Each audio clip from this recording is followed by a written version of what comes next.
I keep on working, got purpose and worth. Music's my cure and this world is my purse. Get rid of this curse with every verse. Of course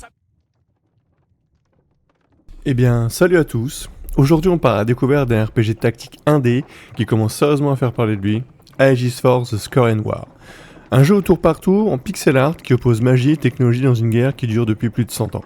J'ai testé la démo, elle est disponible sur Steam, et on va voir ensemble s'il s'agit d'un simple hommage rétro ou d'un vrai jeu à surveiller.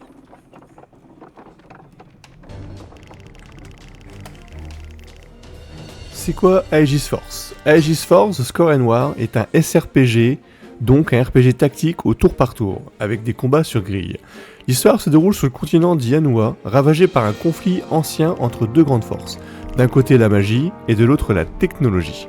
On suit un groupe de personnages liés par le passé qui vont se retrouver au cœur de cette guerre et de ses secrets. Gameplay et combat tactique. Le cœur du jeu sont clairement les combats tactiques. Chaque affrontement te demande de bien réfléchir à ton placement, à l'ordre des tours et aux capacités de tes unités. On est sur quelque chose de classique mais solide. Attaque de mêlée, attaque à distance, compétences spéciales, gestion des points d'action. Si tu fonces tête baissée, tu te fais punir. Et ça, pour un jeu tactique, c'est plutôt bon signe.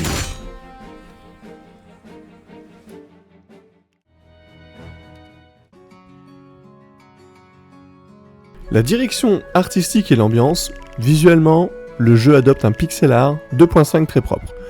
Les décors sont détaillés, les sprites sont lisibles et l'ensemble rend vraiment bien en mouvement.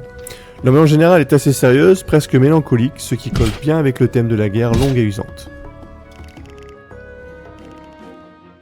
Ce que j'apprécie particulièrement dans la démo, des combats clairs et bien rythmés, une bonne lisibilité de terrain essentielle dans un SRPG, un univers qui se met en place rapidement, sans te noyer sous le lore, on sent que les développeurs connaissent le genre et respectent ses bases.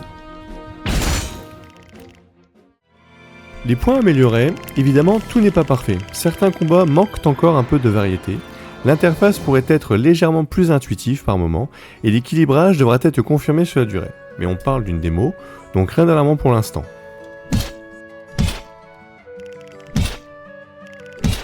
En conclusion, Aegis Force The Score and War ne cherche pas à révolutionner le RPG tactique, mais il pose des bases solides et prometteuses.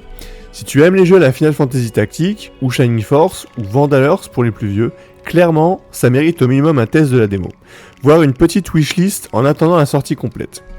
Dis-moi en commentaire ce que tu en penses, et abonne-toi si tu veux d'autres découvertes de jeux indés comme celui-ci. A très vite!